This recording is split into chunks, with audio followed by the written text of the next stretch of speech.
Hi friends, movie ടോക്കീസിലേക്ക് സ്വാഗതം. ഇന്ന് നമ്മൾ കാണാൻ പോകുന്നത് റൊമാൻസ് ഇൻ ദി ഹൗസ് എന്ന 2024 റിലീസ് ചെയ്തൊരു ഡ്രാമയാണ്. ആദ്യം തന്നെ നമ്മൾ കാണുന്നത് ജോഗിംഗ് ചെയ്യുന്നതിനിടെ കോട്ടും സ്യൂട്ടും ഒക്കെ ഇട്ട് സോംബിയെ പോലെയുള്ള വർക്കേഴ്സിന്റെ ഇടയിൽ കൂടെ കടന്നു വരുന്ന നമ്മുടെ കഥാനായിക മിറയെ കാണിച്ചാണ്. ജോലിക്ക് പോവാൻ അമ്മ വിളിച്ചാണ് മിറ സ്വപ്നത്തിൽ നിന്ന് എണീക്കുന്നത്. തന്റെ കാറിന് ക്രോസ് മറ്റൊരു കാറിട്ട ദേഷ്യത്തിന് അന്ന് മിറ ബസ്സിനാണ് പോയത്. ജെ+ എന്ന സൂപ്പർ മാർക്കറ്റിൽ ഉൽപ്പന്നങ്ങളുടെ നിലവാരം, പ്രൊമോഷൻ, സ്റ്റോക്ക് ഇതെല്ലാം നോക്കുന്ന ജോലിയാണ് മിറയുടേത്. 4 വർഷം കൊണ്ട് മിറ ആ കമ്പനിയിലാണ് ജോലി ചെയ്യുന്നത്. അതായി നമ്മൾ കാണുന്നത് മിറയൊക്കെ താമസിക്കുന്ന വില്ലയുടെ ഓണറിനെയാണ്. അതേ വില്ലയിൽ 302 മുറിയിലാണ് ഓണർ അപ്പൂപ്പൻ താമസിക്കുന്നത്. രാവിലെ തന്നെ ചായയും കുടിച്ച് തെളിഞ്ഞ ആകാശവും നോക്കി നിൽക്കുന്ന അപ്പൂപ്പനെ കാണാൻ ഒരു അജ്ഞാതൻ എത്തുന്നു. ഈ വില്ല വിൽക്കുന്നില്ല എന്നല്ല നിങ്ങളോട് പറഞ്ഞത്, ഇവിടെ നിന്ന് പൊക്കോളൂ എന്നും പറഞ്ഞ് ഓണർ അപ്പൂപ്പൻ വാതിലടയ്ക്കാൻ ശ്രമിക്കുന്നു. എന്നാൽ ആ അജ്ഞാതൻ ബലമായി തന്നെ അകത്തേക്ക് കയറുന്നു. ഉറക്കക്കുറവ് കാരണം മിറയുടെ മുഖം ഒരുമാതിരി ഇരിക്കുന്നു എന്ന് സുഹൃത്ത് ചൂണ്ടിക്കാണിക്കുന്നു. കഴിഞ്ഞ ദിവസം 3 മണിക്കൂറാണ് മിറ ഉറങ്ങിയത്. അതേസമയമാണ് ജെ+ മാർട്ടിന്റെ CEO ഇൻസ്പെക്ഷന് എത്തുന്ന വിവരം അറിയിക്കുന്നത്. പുള്ളി ഭയങ്കര സ്ട്രിക്റ്റ് ആണ്, എല്ലാം പെർഫെക്റ്റ് ആയി ചെയ്യണം. അയാൾ എല്ലാ സ്റ്റോളും വിസിറ്റ് ചെയ്ത് അവിടെയെല്ലാം ഓരോ കുറ്റം കണ്ടെത്തി ആ സ്റ്റോളിന്റെ ഹെഡിന് വഴക്ക് പറയുന്നു. ഞണ്ടിരിക്കുന്ന സ്റ്റോളിൽ ചെന്ന് അത് ഫ്രഷ് അല്ല എന്നും, ആപ്പിൾ ഇരിക്കുന്ന ബോക്സിൽ കറക്റ്റായി സ്കാൻ ചെയ്ത് ചീഞ്ഞ ആപ്പിൾ എടുത്തും, ഡേറ്റ് കഴിഞ്ഞ ഇറച്ചി കണ്ടെത്തിയും പഴകിയ പച്ചക്കറികൾ കണ്ടെത്തിയും ഓരോ സ്റ്റോൾ ഹെഡിനെയും CEO വഴക്ക് പറയുന്നു. ഇനി ആർക്കും അവരുടെ സ്റ്റോൾ കാണിക്കാൻ ധൈര്യമില്ല. ആ സമയത്താണ് മിറ തന്റെ സ്റ്റോൾ കാണിക്കാമെന്ന് പറഞ്ഞു മുന്നോട്ട് വരുന്നത്. അത് മിറയുടെ അമ്മയുടെ സ്റ്റോൾ തന്നെയായിരുന്നു. അവിടെ അയാൾക്ക് ഒരു കുറ്റവും കണ്ടെത്താൻ സാധിച്ചില്ല. നല്ല തിരക്കും ആ സ്റ്റോളിൽ ഉണ്ടായിരുന്നു. ഒരു ഐറ്റം മേടിക്കാൻ എത്തുന്നവരെ മറ്റൊരു ഐറ്റം കൂടി കൺവിൻസ് ചെയ്ത് മേടിപ്പിക്കുന്നത് കണ്ട് CEO ഇംപ്രസ് ആവുന്നു. കൂടാതെ മിറ തന്റെ ഐഡിയാസും CEOയോട് പറയുന്നു. അയാൾക്ക് അത് ഇഷ്ടപ്പെടുകയും മിറയുടെ പേര് ചോദിക്കുകയും ചെയ്യുന്നു. ഇത് കാണുന്ന എല്ലാവരും അതിശയിച്ചു പോകുന്നു. ഇൻസ്പെക്ഷൻ ഒക്കെ കഴിഞ്ഞ് CEO ഇറങ്ങുന്ന സമയമായപ്പോഴേക്കും മിറ അവശയായിരുന്നു. തലേന്നത്തെ ക്ഷീണം കാരണം അവൾ അവിടെ തന്നെ തലകറങ്ങി വീഴുന്നു. തലകറങ്ങി വീണ മിറയെ ഹോസ്പിറ്റലിൽ കൊണ്ടുപോകുന്നത് അതേ കമ്പനിയിൽ സെക്യൂരിറ്റിയായി ജോലി ചെയ്യുന്ന നമ്മുടെ കഥാനായകനായ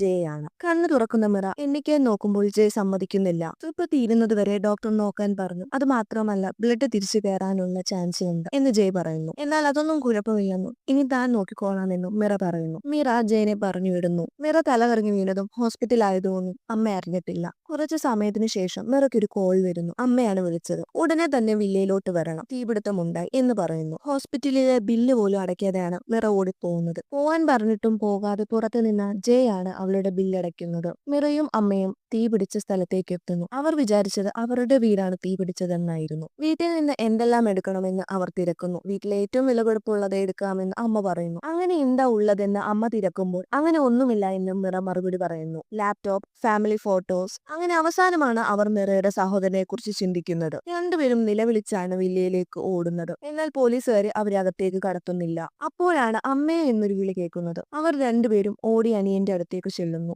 എന്നാൽ അവർ അനിയനെ മൈൻഡ് പോലും ചെയ്യാതെ അനിയന്റെ കയ്യിരുന്ന പട്ടിയാണ് അവർ ഓടിച്ചെന്നെടുക്കുന്നത്. മെഡൽ എന്നാണ് അതിന്റെ പേര്. താൻ ഇവിടെ ഡ്രസ്സ് പോലും ഇടാതിരുന്നിട്ട് മെഡലിനെ മാത്രമാണ് എല്ലാരും കെയർ ചെയ്യുന്നത് എന്ന് കാണുന്ന അനിയന് ദേഷ്യം വരുന്നു. താൻ കാരണമാണ് മെഡൽ രക്ഷപ്പെട്ടതെന്നും തീപിടുത്തമുണ്ടായപ്പോൾ മറ്റൊന്നും നോക്കാതെ താൻ മെഡലിനെയും കൊണ്ട് വീട്ടിൽ നിന്ന് പുറത്തിറങ്ങുകയും ചെയ്തെന്ന് അനിയൻ പറയുന്നു. അമ്മ അവനെ സമാധാനിപ്പിച്ച് അമ്മയുടെ കോട്ട് നൽകുന്നു. അവർ വിചാരിച്ചതുപോലെ അവരുടെ വീടിനല്ലായിരുന്നു തീ പിടിച്ചത്. 302 മുറിയിൽ മാത്രമാണ് തീ പിടിച്ചത്. വേറെ എങ്ങും ഒരു കുഴപ്പവും ഉണ്ടായിരുന്നില്ല. അപ്പോഴാണ് നമ്മുടെ 302 മുറിയിലെ ഓണർ അപ്പൂപ്പന്റെ ബോഡി പുറത്തേക്ക് കൊണ്ടുവരുന്നത്. എല്ലാവരും അത് കണ്ട് പേടിച്ചുപോയി. സാധാ ഒരു തീപിടുത്തമാണോ അതോ ആരെങ്കിലും മനഃപൂർവ്വം ചെയ്തതാണോ? ആരാണ് ആ അജ്ഞാതൻ? ഇതൊന്നും നമ്മളെ ഇപ്പോൾ കാണിക്കുന്നില്ല. അടുത്ത സീനിൽ നമ്മുടെ വില്ലയിൽ താമസിക്കുന്ന മിറയുടെ അമ്മ ഉൾപ്പെടെയുള്ള 4 പേര് ചേർന്ന് ഡ്രിങ്ക്സ് അടിച്ച് തീപിടുത്തത്തെ കുറിച്ച് സംസാരിക്കുന്നതാണ്. ഇവരെല്ലാം നമ്മുടെ കഥയിൽ ഉടനീളമുള്ളത് കൊണ്ടും ഇവരുടെയൊക്കെ പേര് പറയാൻ നമുക്ക് ബുദ്ധിമുട്ടായതുകൊണ്ടും നമുക്ക് ഇവരെ ഓരോ പേര് ചേർത്ത് വിളിക്കാം. മിറയുടെ അമ്മയെ അറിയാമല്ലോ, അവരുടെ അടുത്തിരിക്കുന്ന ഇവർ ഒരു ബ്യൂട്ടി പാർലർ നടത്തുന്നു. സോ നമുക്ക് ഇവരെ സുന്ദരി ആന്റി എന്ന് വിളിക്കാം. പിന്നീട് ഇത് നമ്മുടെ കണ്ണാടി അങ്കിൾ. പുള്ളിക്ക് ഒരു ഭാര്യയുണ്ട്, പിന്നീട് പരിചയപ്പെടാം. പിന്നെ ഇയാൾക്കൊരു ഷോപ്പ് ഉണ്ട്. സോ നമുക്ക് ഇയാളെ കൊച്ചുവയ്യൻ എന്ന് വിളിക്കാം. ഇവർ 4 പേരുമാണ് ഡ്രിങ്ക്സ് അടിച്ച് സംസാരിക്കുന്നത്. തീപിടുത്തത്തിൽ നമ്മുടെ കണ്ണാടി അങ്കിളിന് എന്തൊരു സംശയമുണ്ട്. എന്നാൽ ബാക്കിയുള്ളവരൊക്കെ അതൊരു സാധാരണ ആക്സിഡന്റ് ആയിട്ടാണ് കാണുന്നത്. സ്റ്റൗവിൽ എന്തെങ്കിലും വെച്ചിട്ട് ഉറങ്ങിപ്പോയതാവാം, അല്ലെങ്കിൽ ഷോർട്ട് സർക്യൂട്ട് ആയതായിരിക്കാം എന്നെല്ലാം പലരും അഭിപ്രായം പറയുന്നു. എന്നാൽ ഷോർട്ട് സർക്യൂട്ട് ആയിരുന്നെങ്കിൽ മറ്റു ഫ്ലാറ്റുകൾക്കും എന്തെങ്കിലുമൊക്കെ സംഭവിച്ചേനെ. അത് മാത്രവുമല്ല, ഇത് പകൽ സമയത്താണ് സംഭവിച്ചത്. ആരും തന്നെ വില്ലയിലില്ലായിരുന്നു. 302 മാത്രമായിരുന്നു ആളുണ്ടായിരുന്നത്. ഇത് സ്ട്രെയിഞ്ച് ആയിട്ട് കണ്ണാടി അങ്കിളിന് തോന്നുന്നില്ല. അത് മാത്രവുമല്ല, വേറെ ആരും തന്നെ വില്ലയിലില്ലായിരുന്നു. അങ്കിൾ പറയുന്നത് ഇതാരോ മനഃപൂർവ്വം ചെയ്തതാണ്. പകൽ വീടാനോ അല്ലെങ്കിൽ പൈസയ്ക്കോ വേണ്ടി ഇത് ചെയ്തത്. ഇതെല്ലാം കേട്ട് അങ്കിളിനെ ബാക്കിയുള്ളവർ കളിയാക്കുന്നു. കുറെ ഡ്രാമാസ് ഒക്കെ കാണുന്നതല്ലേ, അതുകൊണ്ടാണ് ഇങ്ങനെയൊക്കെ ചിന്തിക്കുന്നത് എന്ന് പറഞ്ഞ് ബാക്കിയുള്ളവർ അങ്കിളിനെ കളിയാക്കുന്നു. എന്നാലും അങ്കിളിന്റെ സംശയം അവിടെ തീരുന്നില്ല.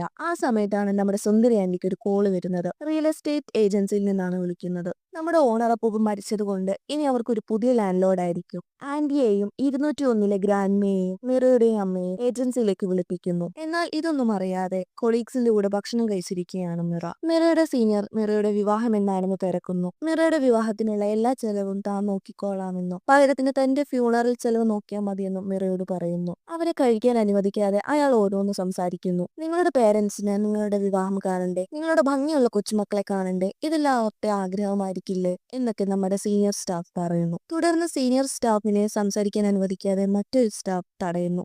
അവർക്ക് ഇഷ്ടമുള്ളപ്പോൾ കല്യാണം കഴിക്കട്ടെ, ഇപ്പോൾ നിങ്ങൾ ഇത് കഴിക്കൂ എന്ന് പറഞ്ഞ് അവർ ഭക്ഷണം കഴിക്കുന്നു. മിറയുടെ അമ്മ ഏജൻസിയിലേക്ക് പോവാൻ തയ്യാറെടുക്കുന്നു. അപ്പോഴാണ് നമ്മുടെ ആന്റിയുടെ കോൾ വരുന്നത്. മിറയുടെ അമ്മ വിചാരിക്കുന്നത് റെന്റ് കൂട്ടാനായിരിക്കും അവർ വിളിക്കുന്നത് എന്നാണ്. റെന്റ് കൂട്ടിയാൽ അത് അവർക്ക് ബുദ്ധിമുട്ടാണെന്നും മിറയുടെ അമ്മ ആന്റിയോട് പറയുന്നു. ഭക്ഷണം കഴിച്ച് ഓഫീസിലേക്ക് തിരിച്ചു വരുന്ന മിറയെ സഹോദരൻ വിളിക്കുന്നു. അവരുടെ അച്ഛൻ മരിച്ചിട്ട് ഇന്ന് 1 വർഷം തികയുന്ന ദിവസമാണ്. ചടങ്ങുകൾക്ക് വേണ്ടി നേരത്തെ വീട്ടിലെത്തണമെന്ന് അറിയിക്കാനായിരുന്നു സഹോദരൻ മിറയെ വിളിച്ചത്. എന്നാൽ താൻ വരില്ല എന്നും പറഞ്ഞ് മിറ കോൾ കട്ട് ചെയ്യുന്നു. ഇനി ഒരു ഫ്ലാഷ് ബാക്ക് സീനിലേക്കാണ് പോകുന്നത്. മിറ സ്കൂളിൽ പഠിച്ചുകൊണ്ടിരിക്കുന്ന സമയം അവൾ അവളുടെ അച്ഛനെ വീട്ടിൽ നിന്ന് പുറത്താക്കുന്നു. ഇന്നു മുതൽ എനിക്ക് ഇങ്ങനെ ഒരു അച്ഛനില്ല, എന്റെ അച്ഛൻ മരിച്ചുപോയി എന്ന് പറഞ്ഞാണ് മിറ അവളുടെ അച്ഛനെ വീട്ടിൽ നിന്ന് പുറത്താക്കുന്നത്. ഇറക്കി വിടാനുണ്ടായ കാരണം മാത്രം ഇപ്പോൾ പറയുന്നില്ല. വരുന്ന എപ്പിസോഡിൽ നമുക്കത് കാണാം. പിന്നീട് 1 വർഷത്തിന് മുന്നേ ഉള്ള സീനാണ് കാണിക്കുന്നത്. അതായത് മിറയുടെ അച്ഛൻ മരിക്കുന്ന ആ ദിവസത്തേക്ക് ഒരു ട്രക്ക് വന്ന് മിറയുടെ അച്ഛന്റെ മോട്ടോർ സൈക്കിളിൽ ഇടിച്ചാണ് മിറയുടെ അച്ഛൻ മരിക്കുന്നത്. അവർ അത് ടിവിയിൽ കൂടെ കാണുന്നു. കണ്ട കാര്യം സത്യമാണോ എന്നറിയാൻ വേണ്ടി മിറയുടെ അച്ഛന്റെ സഹോദരിയെ വിളിച്ചന്വേഷിക്കുന്നു. നിങ്ങൾക്ക് ഇങ്ങനെ ഒരു അച്ഛനില്ല എന്നും പറഞ്ഞ് അവർ ഫോൺ കട്ട് ചെയ്യുന്നു. കണ്ട വാർത്ത സത്യമാണെന്ന് അവർ ഉറപ്പിക്കുന്നു. ആ സീനിന് ശേഷം നമ്മൾ പിന്നീട് കാണുന്നത് നമ്മുടെ 3 ആന്റിമാരും കൂടെ ഏജൻസിയിൽ വന്നിരിക്കുന്നതാണ്. അവരുടെ 3 പേരുടെയും എഗ്രിമെന്റ് സമയം അവസാനിച്ചിരിക്കുന്നു. അതുകൊണ്ട് തന്നെ അവരോട് മാറാൻ പറയാനാണ് ഏജൻസിയിൽ നിന്ന് വിളിപ്പിച്ചത്.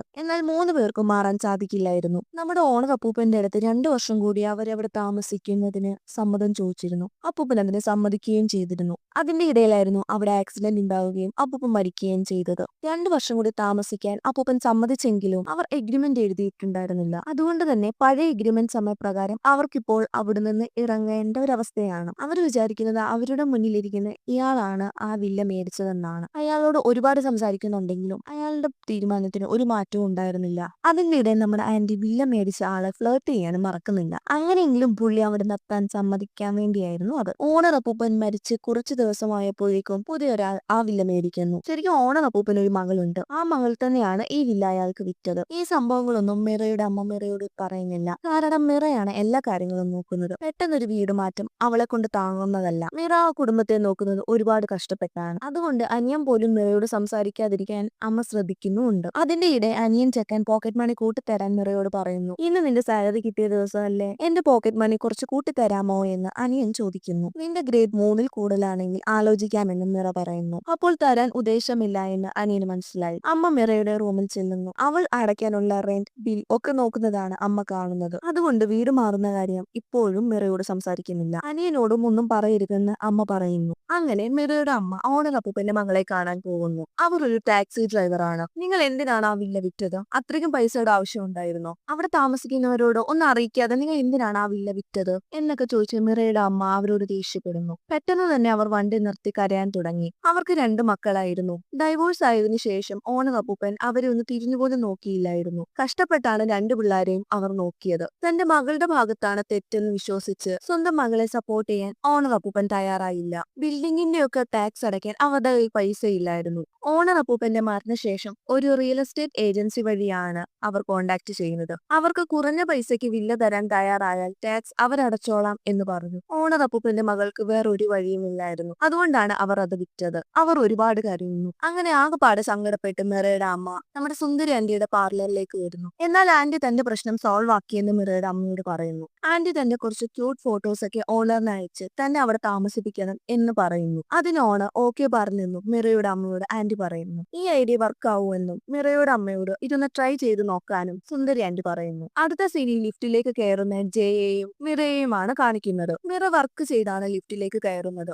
ജയ അടുത്ത് നിൽക്കുന്നത് പോലും മിറ കാണുന്നില്ല. മിറ ഇറങ്ങാനുള്ള ഫ്ലോർ പോലും അമർത്തുന്നത് ജയാണ്. അടുത്ത അടുത്ത സീനിൽ മിറയുടെ അമ്മ ഗ്രാൻഡ്മയിനെ ഒളിഞ്ഞു നോക്കുന്നതാണ് കാണിക്കുന്നത്. ഗ്രാൻഡ്മ തന്റെ കൊച്ചുമകനെ കൊണ്ട് ലാൻഡ് ലോഡിന് കത്ത് എഴുതിപ്പിക്കുന്നു. കൂടാതെ ഒരു ഗിഫ്റ്റും കൊടുക്കാൻ തയ്യാറാക്കുന്നു. ലാൻഡ് ലോഡിന്റെ മനസ്സ് മാറ്റാൻ വേണ്ടിയാണ് ഗ്രാൻഡ്മ ഇങ്ങനെയൊക്കെ ചെയ്യുന്നത്. അങ്ങനെ നമ്മുടെ മിറയുടെ അമ്മയും ഒരു പ്ലാൻ ഇടുന്നു. വീട്ടിൽ വന്ന് കരഞ്ഞ് ലാൻഡ് ലോഡിനെ വിളിക്കുന്നു. തന്റെ ഹസ്ബൻഡ് മരിച്ചുപോയെന്നും തന്റെ കുടുംബം നോക്കാൻ തന്റെ മകൾ രാവും പകലും കിടന്ന് കഷ്ടപ്പെടുന്നുവെന്നും അതിന്റെ ഇടയ്ക്ക് അവൾ കുഴഞ്ഞു വീണെന്നും ഹോസ്പിറ്റലിലാക്കാൻ പൈസ ഇല്ലാത്തതുകൊണ്ട് അവൾ ഹോസ്പിറ്റലിൽ പോലും ചെക്കപ്പിന് പോയില്ല എന്നും കരഞ്ഞുകൊണ്ട് ലാൻഡ് ലോഡിനോട് പറയുന്നു. അങ്ങനെ കരഞ്ഞ് നമ്മുടെ ലാൻഡ് ലോഡിനെ കൊണ്ട് കൺവിൻസ് ചെയ്തെടുപ്പിക്കുന്നു. എന്നാൽ തനിക്ക് ആലോചിക്കാൻ കുറച്ച് സമയം വേണമെന്ന് ലാൻഡ് ലോഡ് ആവശ്യപ്പെടുന്നു. അവർ കോൾ കട്ട് ചെയ്യുന്നു. അപ്പോഴാണ് നമ്മൾ കാണുന്നത് അവിടെ മറ്റൊരാൾ നിൽക്കുന്നത്. ശരിക്കും അയാളാണ് വില്ല മേടിച്ചത്. അയാളുടെ കയ്യിൽ ഒരു തീപ്പെട്ടിയുടെ ബോക്സും നമുക്ക് കാണാം. ഓഫീസിൽ ലേറ്റ് നൈറ്റ് വർക്ക് ചെയ്യുന്ന നമ്മുടെ മിറയാണ് അടുത്ത സീനിൽ കാണിക്കുന്നത്. വർക്കൊക്കെ കഴിഞ്ഞ് ഓഫീസിൽ നിന്ന് ഇറങ്ങിയ മിറ തന്റെ ഫ്രണ്ട്സിന്റെ കൂടെ ഡ്രിങ്ക്സ് അടിച്ചിരിക്കുന്നു. അത് ഒരാളുടെ വിവാഹമാണ്. അതിന്റെ ആഘോഷമാണ് അവിടെ നടക്കുന്നത്. ഫ്രണ്ട് മിറയുടെ വിവാഹത്തെ പറ്റി തിരക്കുന്നു. എന്നാൽ തനിക്ക് ഇപ്പോഴേ വിവാഹം വേണ്ട എന്ന് പറയുന്നു. ആ സമയത്താണ് മിറയുടെ എക്സ് ബോയ് ഫ്രണ്ടിന്റെ കോൾ വരുന്നത്. അവർ ബ്രേക്കപ്പ് ആയതിന്റെ കാര്യം ഫ്രണ്ട്സ് തിരക്കുന്നു. ഒരിക്കൽ മിറയും ബോയ് ഫ്രണ്ടും കഫേയിൽ ഇരുന്ന് സംസാരിക്കുന്ന സമയം താൻ ഇപ്പോഴും ഈ റിലേഷനിൽ കൺഫ്യൂഷൻ ആണെന്നും താൻ സീരിയസ് ആയി ഒരു കുടുംബജീവിതത്തെ പറ്റി ഇതുവരെ ചിന്തിച്ചിട്ടില്ല എന്നും മിറയുടെ ബോയ് ഫ്രണ്ട് മിറയോട് പറയുന്നു. അത് കേട്ട് ഇനിയും ഈ റിലേഷൻ തുടരാൻ മിറയ്ക്ക് സാധിക്കില്ലായിരുന്നു. അതിനും ഒരു കാരണമുണ്ട്. അത് നമുക്ക് വഴിയെ കാണാം. അങ്ങനെ അയാൾ ഒരുപാട് അവളോട് സംസാരിക്കാൻ ശ്രമിച്ചെങ്കിലും അവൾ ഈ ബന്ധത്തിൽ തുടരാൻ താല്പര്യം കാണിച്ചില്ല. എന്നിരുന്നാലും എല്ലാ ദിവസവും അവൻ അവളെ കോൾ ചെയ്യുകയും മെസ്സേജ് ചെയ്യുകയും ചെയ്തിരുന്നു. ഇതൊന്നും മിറ മൈൻഡ് പോലും ചെയ്തില്ല. കല്യാണത്തിന് താല്പര്യമില്ലാത്തത് കൊണ്ടാണ് താൻ ആ ബന്ധം നിർത്തിയതെന്ന് മിറ കൂട്ടുകാരികളോട് പറയുന്നു. അടുത്ത സീനിൽ വീട്ടിലെത്തിയ മിറ ചടങ്ങുകൾക്ക് ആവശ്യമായ ഫുഡ് ഉണ്ടാക്കുന്നത് കണ്ട് അമ്മയോട് ദേഷ്യപ്പെട്ടു പോകുന്നു. മിറ ഫ്രഷായി ടെറസിൽ പോയിരിക്കുന്ന സമയം മിറയുടെ അമ്മ അവളോട് സംസാരിക്കുന്നു. മരിച്ചുപോയവർക്ക് വേണ്ടി ഇത്രയെങ്കിലും ചെയ്യണ്ടേ എന്നൊക്കെ പറഞ്ഞ് മിറയുടെ അമ്മ മിറയുടെ മനസ്സ് മാറ്റാൻ ശ്രമിക്കുന്നു. മിറ തന്റെ കുട്ടിക്കാലം ഓർക്കുന്നു. നമ്മുടെ കുട്ടി മിറയെ മറ്റു കുട്ടികൾ കളിയാക്കുന്ന സമയം മിറയെ സംരക്ഷിച്ച് ആ കുട്ടികളെ ഓടിച്ചു വിടുന്നത് അമ്മയായിരുന്നു. അമ്മയുടെ ആ പ്രവൃത്തി കണ്ട് നമ്മുടെ കുട്ടി മിറ അന്നേ ഇൻസ്പയർ ആയിരുന്നു. തുടർന്ന് കോളേജിൽ പോവാൻ പൈസ ഇല്ലാതെ വിഷമിച്ചിരുന്ന മിറയെ താൻ ജോലി ചെയ്ത് പഠിപ്പിക്കാമെന്ന് അമ്മ പറഞ്ഞതും തുടർന്ന് കോളേജ് അവസാനമായപ്പോഴേക്കും മിറയ്ക്ക് ജോലി കിട്ടി